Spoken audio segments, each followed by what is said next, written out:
Assalamualaikum warahmatullahi wabarakatuh. Bismillahirrahmanirrahim. Puja dan puji syukur selalu kita panjatkan kehadirat Allah Subhanahu wa Ta'ala, pemilik alam semesta. Salam sholawat selalu kita haturkan kepada junjungan kita Nabi besar Muhammad Sallallahu Alaihi Wasallam, beserta untuk keluarga dan sahabatnya. Semoga kita kelak mendapatkan syafaat di hari akhir. Amin ya Allah Rabbal Alamin. Pemirsa, dengan saya kembali Mugi Zainal di Jelang Iftar. Apa kabarnya? Mudah-mudahan selalu sehat dan semangat menjalankan ibadah bulan suci Ramadan kali ini. Ya pemirsa, di bulan Ramadan kali ini 1443 Hijriah, kita masih dalam suasana adanya wabah virus COVID-19. Jadi sudah lebih kurang 2 tahun ya. Nah, bagaimana kita sebagai umat muslim menyikapi tentang COVID-19 ini? Untuk itu di Jelang Iftar kali ini kita akan membawakannya dengan tema pandangan Islam terhadap pandemi COVID-19.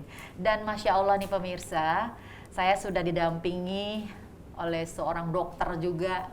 Beliau ini banyak juga yang menangani pasiennya ya di rumah sakit, terutama menangani pasien COVID-19. Kita sapa dulu beliau ya, dan di sebelahnya juga sudah ada juga Ustadz yang Masya Allah juga nanti Insya Allah membahas materi kita sama-sama ya. Assalamualaikum warahmatullahi wabarakatuh untuk Dr. Mayor CKM Maulidi Abdillah SPKFR MMRS IVKO. Masya Allah. Waalaikumsalam warahmatullahi wabarakatuh, Bu Mugi. Iya, semangat ya dok. Semangat terus. Alhamdulillah, Ya, makasih ya dok ya. Iya, terima kasih. Ya, pemirsa, beliau ini masih aktif sebagai Kasub Pelayanan Instalasi Rehab Medik RSPAD Gatot Subroto. Dan yang kedua, Masya Allah, ya terima kasih juga. Assalamualaikum warahmatullahi wabarakatuh untuk Ustadz Dr. Haji Ahmadi Rojali LCMA. Assalamualaikum. Apa kabar dok? Baik, sehat. Alhamdulillah, ya, semangat biasa. ketemu Pak Ahmad Rojali kembali di Jelang Iftar ya. Dan pemirsa, beliau adalah dosen dan asesor sertifikasi haji dan umroh Fakultas Dakwah dan Ilmu Komunikasi UIN Syarif Hidayatullah Jakarta, dan juga Ketua Komisi Hukum dan Advokasi DPP ADAI. Masya Allah, semuanya sibuk, tapi Masya Allah terima kasih sempat hadir ke Jelang Iftar untuk mengisi acara bersama-sama. Nah, tapi sebelum kita berbincang-bincang nih untuk Dr. Maulidi dan juga untuk Ustadz Rojali, kita rehat dulu ya. Dan pemirsa semuanya jangan kemana-mana ya, karena hari ini tema kita bagus banget dan insya Allah bermanfaat. Tetap bersama kami di Jelang Iftar, kami kembali setelah yang satu ini.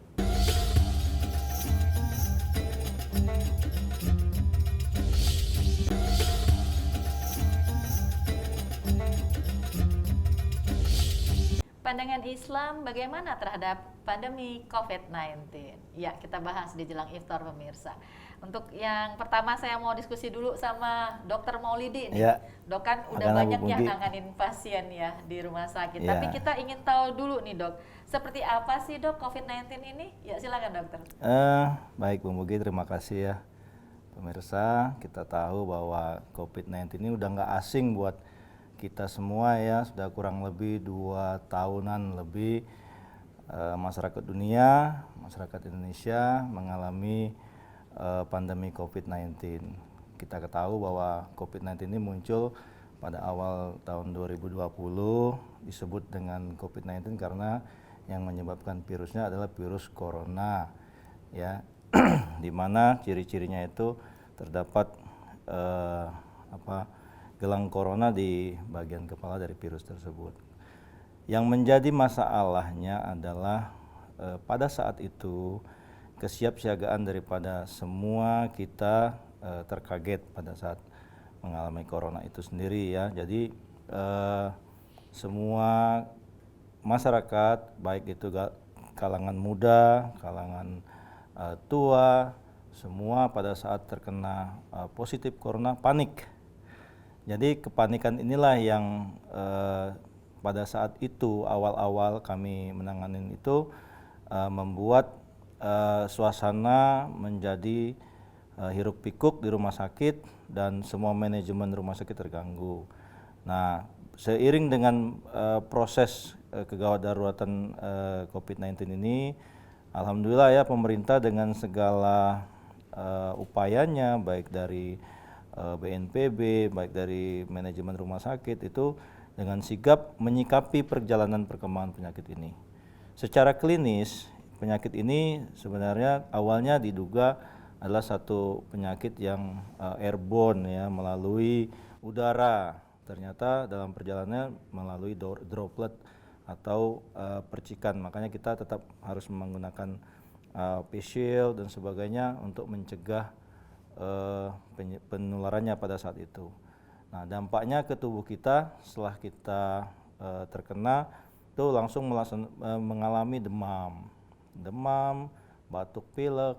Nah, pada orang-orang yang rentan misalnya karena dia ada komorbid, darah tinggi, diabetik, kemudian penyakit-penyakit bawaan lainnya, atau dia memang lagi tidak fit, maka dia akan terpuruk dalam satu kondisi sepsis ya, dalam kondisi yang memburuk gitu. Nah, sedangkan di mana pada saat kita lakukan tindakan medis ya, banyak sekali terjadi masalah lanjutan ya.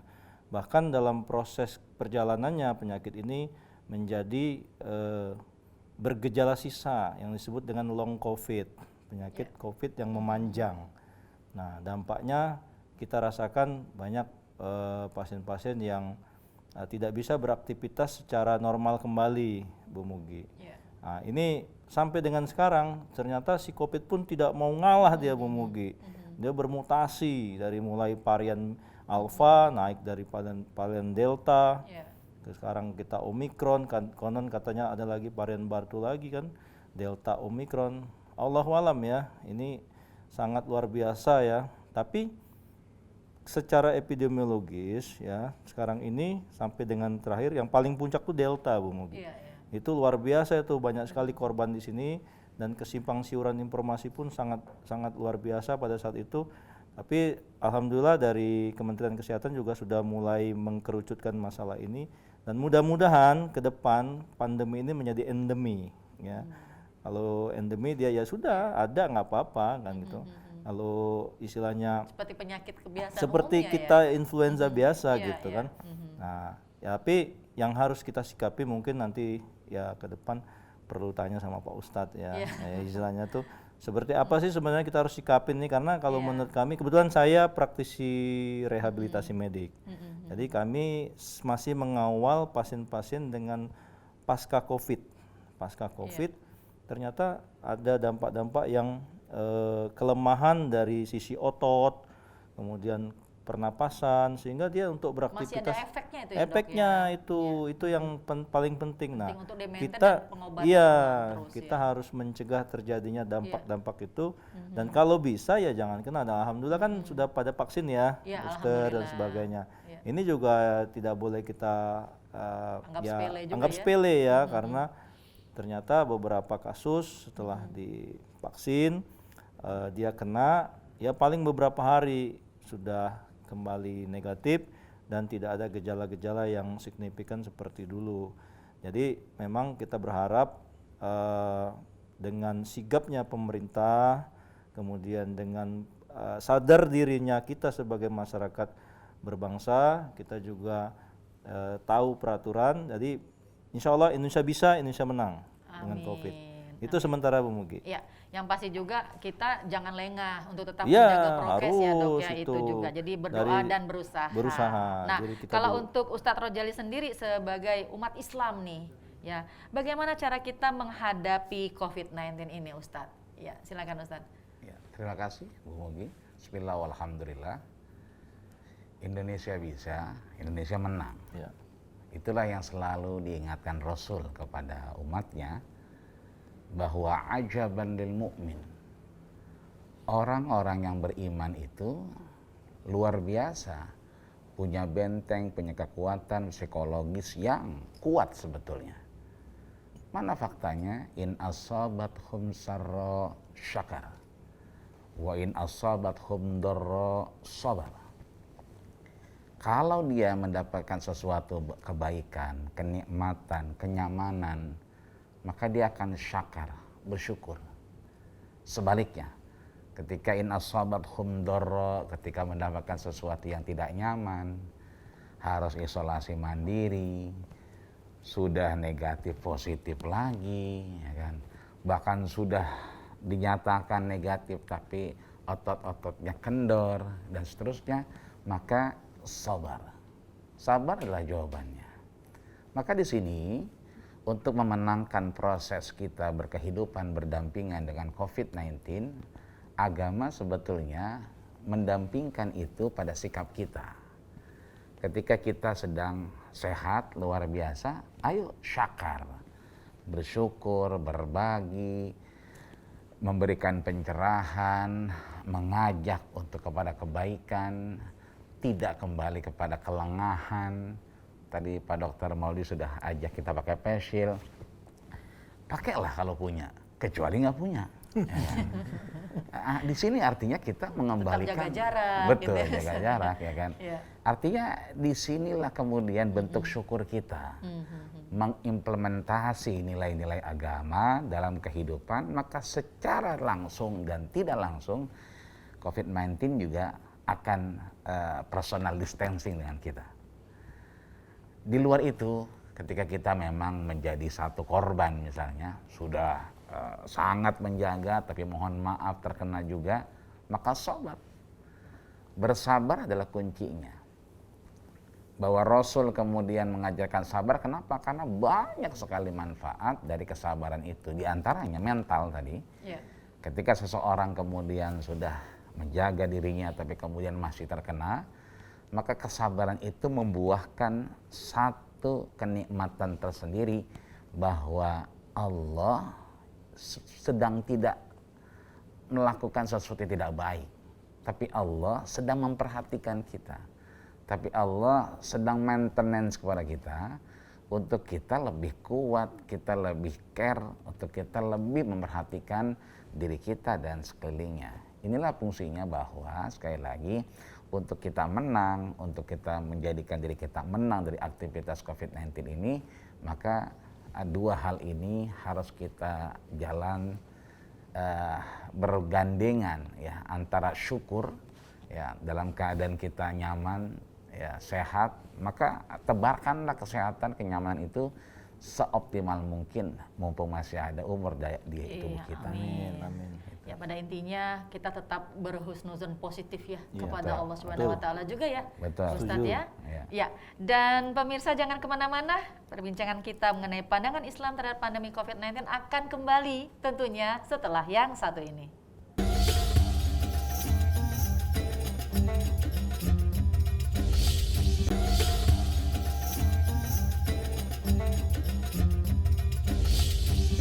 Dr. Maulidi dan juga Ustadz Rojali. Kita kembali melanjutkan perbincangan kita mengenai pandangan Islam terhadap pandemi COVID-19. Ya. Dan kembali kepada Dr. Maulidi. Dok, sekarang ini kan ada beberapa vaksin ya yang harus kita dapatkan. Nah, tapi ada sebagian yang masih takut divaksin, ya kan? Betul. Ada yang cuman sampai 2, ada yang 1, ya kan? Ada yang lengkap sekali.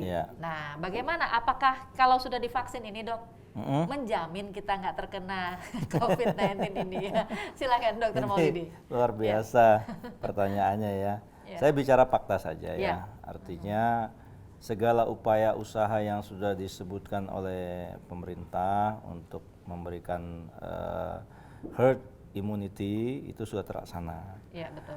Memang dalam pelaksanaan ya faktanya masih ada juga orang yang sudah divaksin lengkap, boosternya 2 kali, tapi tetap satu momen dia mengalami positif pada saat dia di swab, apakah itu di swab dalam rangka rutin, apakah itu dalam rangka mengikuti acara tertentu yang diwajibkan, ternyata dia positif. Nah, ini bisa terjadi. Jadi mungkin bijaknya masalah jaminan menjamin itu tidak pas juga ya. Vaksin itu upaya usaha kita untuk mendapatkan satu tambahan imunitas selain imunitas yang kita miliki sendiri. Ternyata kita pada saat tertentu imunitas kita drop, karena mungkin dalam tekanan pekerjaan atau apa, dia menang, ya nggak apa-apa. Tapi percayalah, dengan vaksin yang sudah ada tadi, insya Allah gejala-gejala yang muncul tuh tidak signifikan gitu kan. Paling jadi ya sudah positif aja gitu, positif dan paling ya sedikit panas di leher, kemudian sedikit mengalami demam, tapi tidak terlalu membahayakan sistem pernapasan gitu. Jadi ya bisa kena gitu. Jadi walaupun sudah divaksin. Iya. Jadi yang otomatis kalaupun udah vaksin tetap harus menjaga. Tetap harus, prokes dan itu segala wajib macam, ya. kan, prinsipnya kan kita Iya. harus prokes juga gitu. Iya. Vaksin Jadi juga jangan anggap bagian. sepele, wah ini udah divaksin nih. Ya nggak boleh Nggak kan, boleh itu juga kan gitu ya, nggak Dok, ya? boleh juga kita takabur ya dalam konteks yang ini ya. Baik, makasih ya Dok. Dan untuk Ustadz Rozali sendiri, lalu langkah-langkah apa yang harus ditempuh oleh umat Islam dalam menghadapi COVID-19 ini? Terutama nih lagi dalam situasi Ramadan ini nih Ustadz, ya silakan Ustadz. Baik, ya. Pertama bahwa harus dipahami, Ya. COVID-19 ini adalah bagian dari sunnatullah. Seperti itulah Allah memberikan gambaran, fakta di hadapan kita, sehingga kita mampu belajar. La'allakum ta'qilun, kita mampu berpikir, bersikap untuk menempatkan diri kita pada posisi terbaik. Maka agama mengajarkan kaidah yang Rasul sendiri mengabarkan kepada sahabatnya. Firaruka minal majzum, ya. Firaruka minal asad. Kita sudah diwanti-wanti ketika ada wabah, ketika ada virus, ketika COVID-19 kemudian mendera, ya kan. Kita untuk kemudian menjauh. Ya, maka ada istilah social distancing. Maka tidak ada yang kontradiktif di sini. Yeah.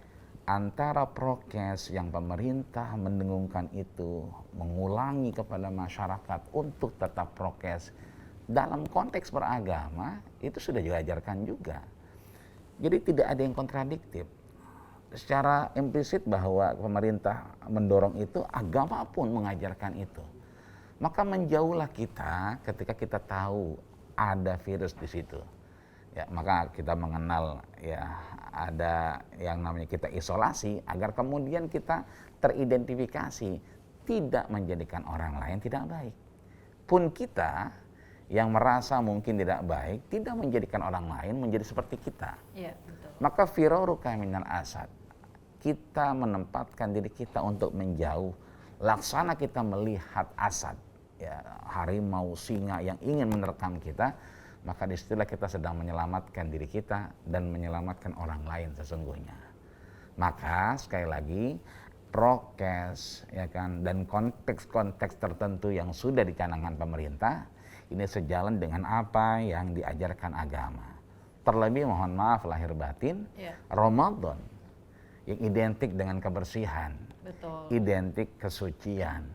Ini kan dasar-dasar untuk kita mohon maaf lahir batin jauh dari virus COVID-19. Cuci tangan, ya kan, kemudian bersih dan seterusnya. Itu konteks-konteks beragama yang harusnya dilakukan sebelum dia Ramadan. Makanya doa-doa yang sering didengungkan masjid, mushola, majelis ta'lim, Allahumma barik lana fi Rajab, Sya'ban, wa balighna Ramadan. Artinya Rajab itu tempat kita menanam, Sya'ban itu menyiram, Ramadan itu menuai. Bukan acak-ucuk Ramadan kita pengen suci bersih, enggak. Dimulai dari sebelum Ramadan. Maka ketika masuk Ramadan kita sudah bersih. Maka konteks untuk menjaga diri dari COVID-19 sesungguhnya sudah diajarkan oleh Rasul lewat daripada Ramadan. Apa itu? Tarhib Ramadan yang sudah kita jalankan kemarin. Apa itu tarhib? Bersiap-siap dengan kedatangan Ramadan, menjaga kesucian. Bahkan orang dulu itu mandi pakai merang, ya kan? Luar biasa, dan akhirnya itu menyempatkan dirinya untuk kemudian fisik maupun batin untuk bersih. Maka ayo teruskan itu, jaga itu, tetap kondisikan kita pada kebersihan dan kesucian, terlebih mohon maaf kesucian hati dan kesucian jiwa. Kalau hatinya bersih, jiwanya tenang, Itu COVID-19 ada, tapi sedang bersebelahan dengan kita, sedang berteman dengan kita, sleep with the enemy. Kita sedang duduk dengan mereka, tapi tidak mengganas dengan kita. Kenapa? Hati kita sudah tenang, jiwa kita sudah bersih. Tapi kalau kita terlalu pusing, ya kan ngelihat tetangga yang beli kulkas dua tadi, ya. Beli mobil lagi dan seterusnya buat pulang kampung. Wah, ini COVID-19 mengganas ya. Mengganas ya. Baik, Ustadz, ini betul sekali. Jadi intinya tetap hati kita itu suci, ikhlas, sabar menerimanya semuanya. Insya Allah malah akan cepat naik tuh imun tubuhnya. Betul, ya. Baik, nanti kita bahas kembali ya Ustadz, dan juga untuk Dr. Maulidi. Dan pemirsa di rumah jangan kemana-mana. Jelang Iftar kembali lagi bersama Anda semua tentunya setelah yang satu ini.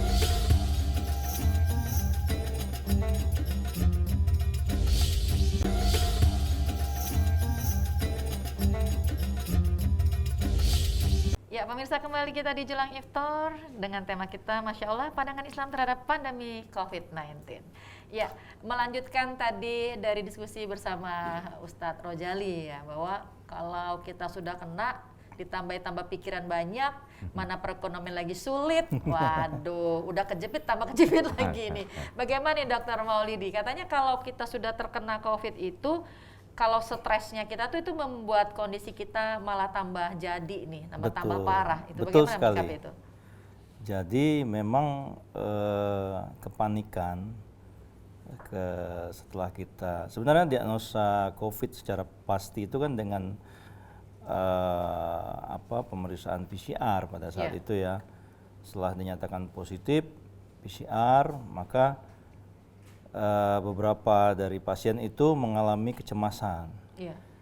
Nah, kecemasan ini mungkin karena terlalu takut ya terhadap apa nanti bagaimana, atau dia berpikir tentang ya masa depan mereka lah, anak-anaknya. Pengalaman kita terhadap pasien-pasien kita kan, anak saya masih kecil dok, gini semuanya. Akhirnya dia cemas. Nah, kecemasan ini akan membangkitkan, memicu tubuh kita itu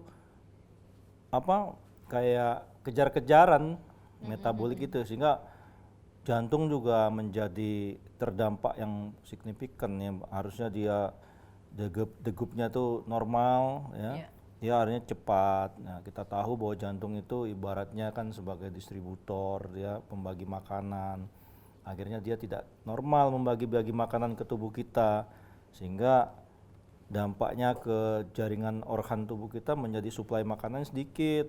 Nah, ke otak oksigennya butuh tinggi karena dia mikir banyak. Mungkin Pak Ustadz pasti lebih paham ya bahwa COVID jangan banyak mikir, banyakin zikir gitu, katanya begitu Pak Ustadz gitu. Ini fakta, termasuk kami sendiri ya. Saya sharing pengalaman pribadi. Pada saat saya dinyatakan positif, satu keluarga kami tracing, dan alhamdulillah ibu saya yang notabene itu penyandang kanker, kemudian ada patah paha, dia ada juga cuci darah, itu positif. Nah, positif juga istri saya, anak saya juga positif. Anak saya enggak, pembantu positif. Anak saya langsung saya ungsikan pada saat itu. Tapi kita isolasi mandiri bersama-sama, dan kita saling menguatkan. Sesama orang positif ini saling menguatkan. Pada saat itu ya udah, kita prokes tetap, tapi kita saling ya tetap menguatkan gitu. Tidak merasa minder, tidak merasa takut, cemas, panik. Sehingga hari-hari itu menghitung hari aja.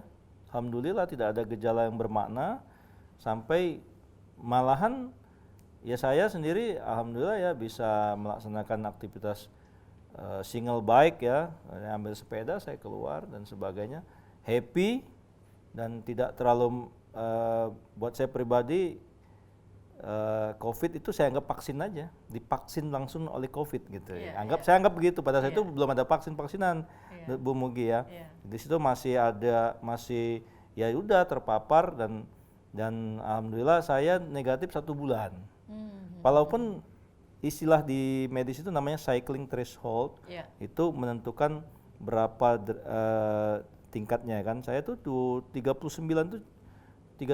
saya waktu itu, 40 tuh baru negatif. Tapi masih positif, jadi tidak boleh kita melaksanakan aktivitas. Nah, ibu saya malah cuma 3 minggu, istri saya 2 minggu negatif. Nah, kiat-kiatnya ini maksud saya, apabila Anda terdeteksi, misalnya lagi kondangan gitu, tiba-tiba positif, jangan panik dulu, santai aja ya.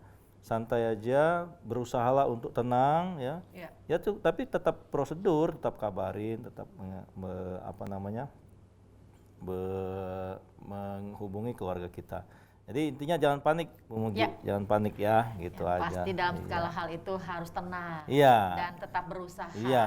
Ya, makasih banyak dokter. Dan untuk Ustadz Rojali sendiri nih, ini nggak kerasa nih waktu kita udah di penghujung ya. Betul. Ya dok, ya untuk Ustadz Rojali sendiri kesimpulan dari intisari kita di tema pandangan Islam terhadap pandemi COVID ini sendiri seperti apa nih Ustadz? Ya silakan sampaikan Ustadz. Seringkali kita mendengar, panik nggak? Panik nggak? Enggak gitu. Panik lah gitu kan. Panik nggak? Ya. Maka biar nggak panik nggak, Ya. zikir itu Ya. fazakir fa inna dzikratan faul mu'minin. Masya Allah. Dia sangat berguna bagi Iya. tubuh kita. Maka zikir itu bukannya kita hanya mengingat Tuhan dengan segala ajarannya, bukan. Iya, iya. Zikir itu ingat. Nah, ketika kita lagi kondangan tadi kepada dokter positif, kita ingat, Iya, ingat saja dulu. Kenapa? Innal kalama la fil fuadi wa inna maju ilal lisanu alal fuadi dalila. Semua dari hati kita. Kita bicara ini bukan dari lisan kita, tapi dari sini tertransfer ke sini. Maka innal kalama, sesungguhnya apa yang kita pikirkan itu bukan ada di otak dan lidah kita. Iya. Ya, tapi ju'ilal lisan, Allah buatkan yang namanya lisan dan otak ini alal fuadi dalila, untuk menerjemahkan apa yang ada dalam hati kita. Maka sekali lagi ya, tetap kita ini tenang, tetap kita merasa mampu, kita kuat, seperti pesan Ramadan adalah la'allakum tattaqun. Bertakwa itu berarti menang. Makanya sering kali di akhir kita mengucapkan minal aidin wal faizin, adalah orang-orang yang menang. Ayo, mau itu COVID-19, mau yang lain, dia adalah saudara kita yang satu makhluk dari Allah, tapi kita minal aidin wal faizin, kita yang menang. Masya Allah. Masya Allah. Kalau dengar apa yang diucapkan Ustadz, Ada. tenang. Ya, Dokter Maulidi sedikit pesan untuk pemirsa kita di jelang iftar, silakan. Ya pemirsa, kita sudah menjalani 2 tahun lebih ya COVID ini, dan kita sudah punya pengalaman masing-masing. Tetap semangat ya, jangan pernah kendor, jaga prokes terus ya, tetap menyemangati temannya, jaga diri ya. Apa yang disebutkan oleh pemerintah jalankan saja, apa yang diinginkan sama kita tetap semangat dengan profesi kita, dan tetap jalani hidup ini dengan tetap semangat gitu. Masya Allah. Terima kasih banyak ya Ustadz Rojali, dan juga terima kasih banyak untuk Dokter Maulidi. Semoga apa yang kita sharingkan hari ini menjadi ladang ibadah untuk kita semua dan bermanfaat Amin, untuk amin, ya pemirsa Rabbal juga ya. Masya Allah. Alhamdulillahirrahmanirrahim pemirsa. Dan kita sebagai umat muslim menghadapi COVID-19 ini seperti yang sudah disampaikan oleh narasumber tadi, kita tetap tenang ya, tetap berzikir, berdoa ya, dan kita tetap berusaha juga untuk menjaga terus diri kita, menjalankan prokes kita. Yang pasti kita tetap mengingat bahwa semuanya itu dari Allah dan kembali juga kepada Allah. Masya Allah. Dan saya Mugi Zainal, apabila ada hilap dan salah, mohon undur diri dulu, mohon maaf atas kesalahannya, dan beserta kru juga mohon undur diri, dan kami mengucapkan wassalamualaikum warahmatullahi wabarakatuh. Waalaikumsalam. Waalaikumsalam.